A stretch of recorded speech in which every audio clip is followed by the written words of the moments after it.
Bismillahirrahmanirrahim. Alhamdulillah Rabbil Alameen.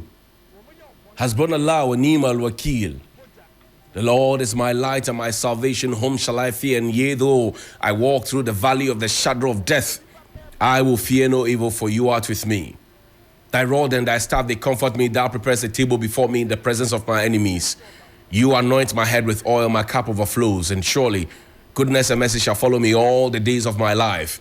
And I will dwell in the house of the Lord forever and ever. Amen. Assalamu alaikum. It's Tuesday. Welcome to Johnny's Bite. I missed you all. And Happy New Year to all of us. And while we were on holidays, 3 special people in my life celebrated their birthdays. Robert Tete Coleman of Wembley Sports, Dr. Randiabe at Metro TV, and Mr. Kofi Otridako of 1957, Rhythms on the Runway. Happy belated birthday to all of them and to all who celebrated their birthday in the month of January. I missed you all.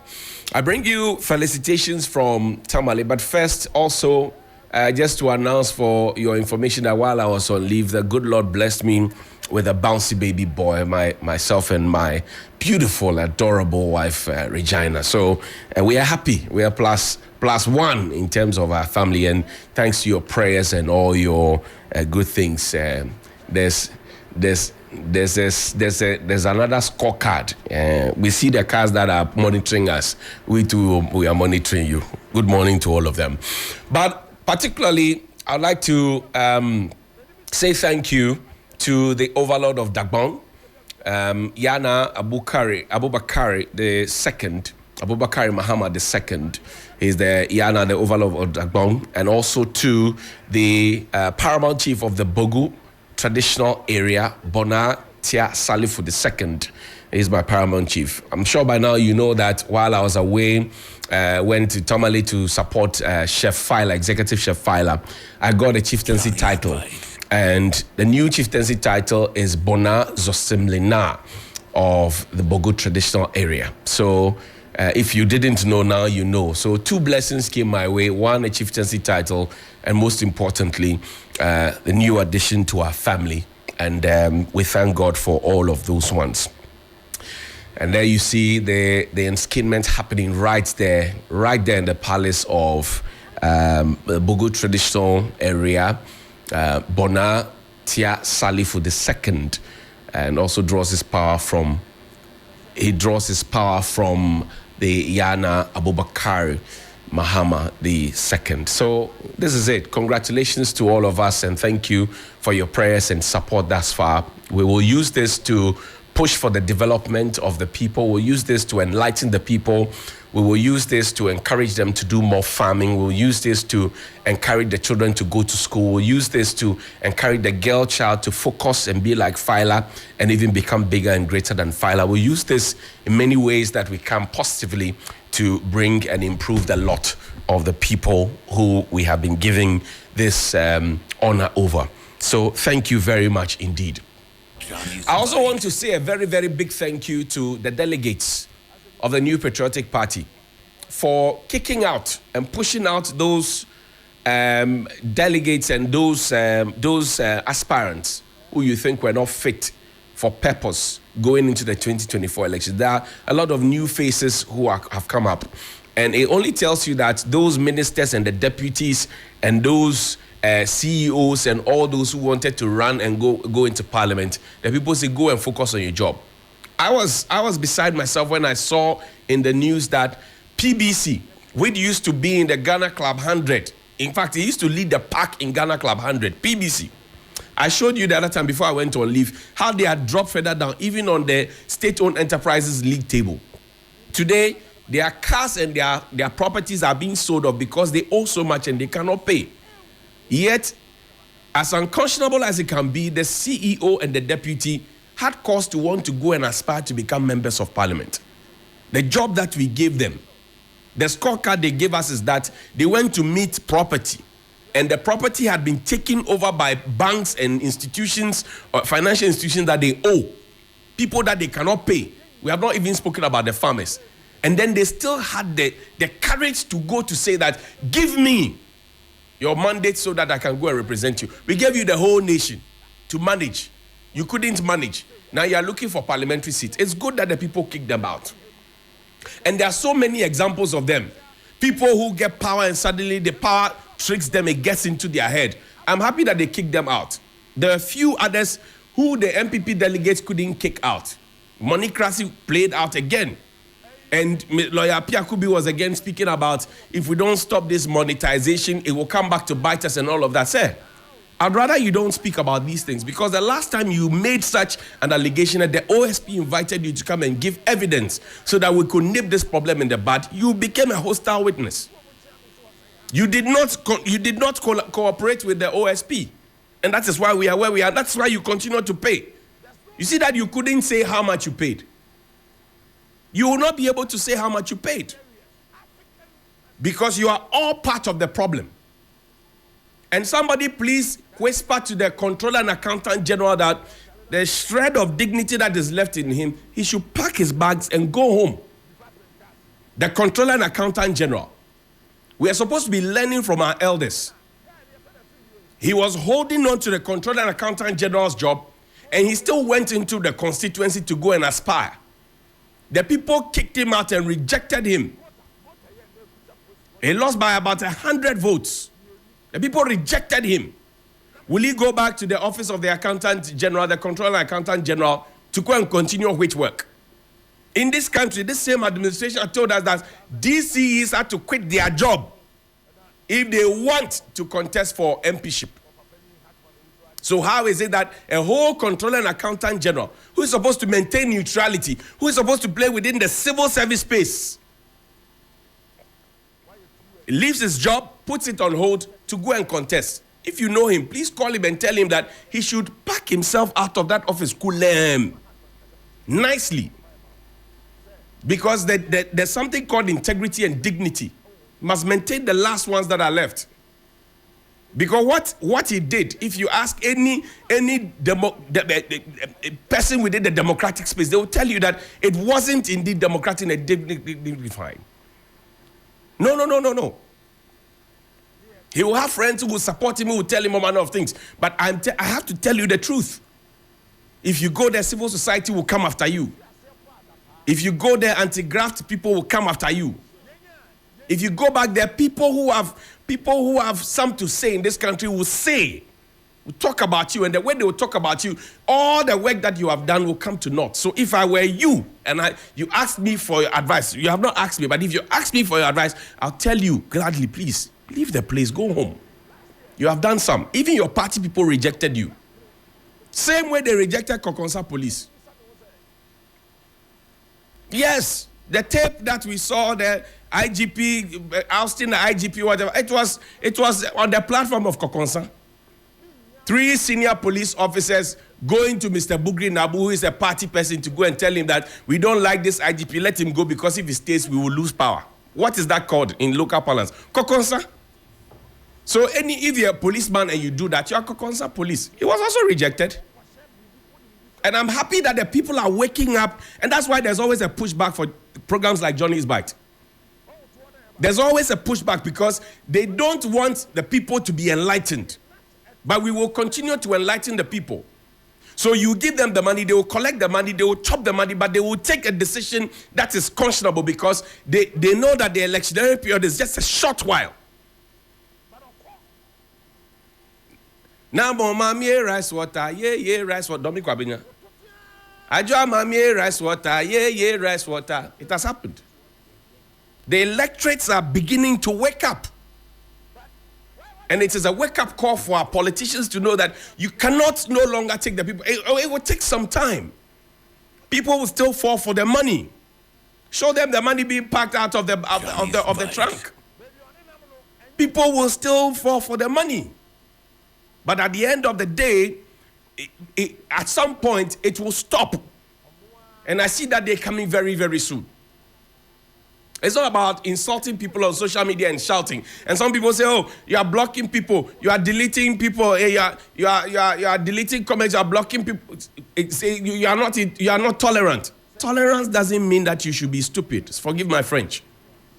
And democracy doesn't mean that you should be stupid so that you will accept for people to disrespect you because you want to be tolerant. People can disagree without being disagreeable. Let's do a quick throwback. A small throwback. Show me that Daily Guide press cutting. While I was home, I also heard that we wanted to introduce a new tax handle on our ECG. Electricity that we consume. And TUC put it straight that we are willing to give big multinational companies tax holidays. And then our own people, we want to put a tax on their ECG. This is Nana Addo Dankwa Akufo-Addo. In 2016, May 2016, he says, I will reduce killer light bills. Nana, it was one of the things that he said that won the hearts of the people. Mind you, in 1995, it was this same gentleman who led a pack of Ghanaians to go and demonstrate against VAT. Today he is in power. He's increasing VAT on everything. And as Mr. Makaflu said, it is not 15% as you're being told. It is actually 21% because VAT is 15%. Add 2.5% of NHIL. Add 2.5% of VAT, Get Fund. Add 1% of COVID levy. Add it. 6 plus 15 is what? Put the thing up. Put the notice up. Put another up. He said that when he comes, he will reduce electricity prices. And that somebody was in power and had increased it. If you do a comparative analysis of then and now, how much were we buying ECG for? And how much are we buying it for now? And even the thought of telling us that we will add some VAT to the ECG, how does it sound to you? How does it in any way sound to you?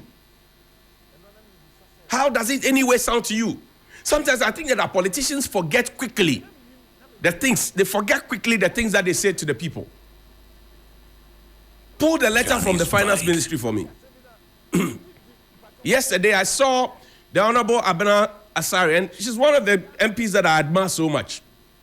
One of the MPs that I so admire. Yesterday, I saw her trying to strongly and stiffly defend the Commissioner General of the Ghana Revenue Authority. Fact, the man is a retiree. Let the retirees go and let the young grow. Maybe I'll start it again. Put it up, please, on the screen. Now, this is dated the 5th of August, 2022. 5th of August, 2022, from the Ministry of Finance. It says, financial clearance, contract appointment. Please refer to the 2022 budget statement and economic policy, which has been submitted and approved by Parliament for the 2022 fiscal year. 2. The Ministry of Finance wishes to inform heads of ministries, departments, and agencies, including the GRA, MDAs, and Metropolitan, Municipal, and District Assemblies, of some expenditure policy measures. Expenditure policy measures, as outlined in the 2022 budget statement. 3. Paragraph 324 of the 2022 budget statement and economic policy states, government has, with immediate effect, suspended the granting of approval for post-retirement contract appointments, except in cases where the skills of the retiring officer are in short supply and unavoidably needed. 4. In view of this, we are unable to grant financial clearance for post-retirement contract appointment at this stage. Signed by Honorable Abena Osei Asari, Deputy Minister for Finance. Play her video for me. With Sam George. Yesterday, she was busy coaching the GRA boss. The GRA boss is an Osofo. The conscience of the nation is supposed to be the church. I am a Christian. Never mind that Christendom has allowed charlatans to enter their fronts. Never mind that Christendom has allowed people who were juju people and who are doing all manner of magic and whatever it is. Suddenly, when the law started looking for them, they switched into Christendom, and today they are free, and the state is watching. Like how they looked on as K.T. Hammond told people that he will marshal people to beat his opponent in front of senior police officers. Let Johnnie Hughes go and say the same thing. She has suddenly forgotten that she wrote the letter that I wrote to you. Listen. Johnny's Bite. Sir, which year did you attain the age of 60? CJ, I'm waiting for a response. What year did you attain the age of 60? Isn't this personal, Chairman? What? I think it's too personal. No. Chairman, if people think that this is personal, let me just remind this House and the finance minister, the deputy finance minister, that her boss, the finance minister, came before the House of Parliament and informed us on behalf of His Excellency the President Nana Addo Dankwa Akufo-Addo, that he was no longer going to be giving contractual extensions to people above the age of 60. Is this a public interest question? No, it is. Respectfully, Yes, it is. asking us. Honorable Minister. Mr. Chairman, if he has a question, he should go straight to the question. Honorable Someone's age. Honorable Minister. So there's politics without principles and there's politics with principle. You see what the deputy minister is doing? It is politics without principle. I showed you a letter that she signed on behalf of the government. Today, she's asking us that, is this a public interest question? When she was signing the letter, on whose behalf was she signing the letter? Was it not on behalf of the public and to the public, for the attention of the public? And if you say you are a public officer who draws salaries and allowances and all the largesse of the office, should you not be able to tell your age is public information? Don't we know how old the president is, the vice president, the chief of staff, the speaker of parliament? Don't we know how everybody is? If you go on to the parliament's own website today, and check, every MP has his age there or her age there. Abransary's age is on parliament's. So what are we talking about? Were we not in this country when Domelevo, Auditor General, his age became a subject matter that went all the way to the presidency? The presidency took a decision on him, hounded him out of the office. It took the Supreme Court to tell the president that what you did was unconstitutional. If anybody does anything that is unconstitutional, it means the person did a lawless thing. And if you do a lawless thing, it means you're a lawless person. That was the import of what the Supreme Court told the president. So what is Abnal Sasari talking about? What exactly is Abnal Sasari talking about? Has she suddenly forgotten? Let me give you one example. Go to the National Theatre for me. There's a member from the National Theatre.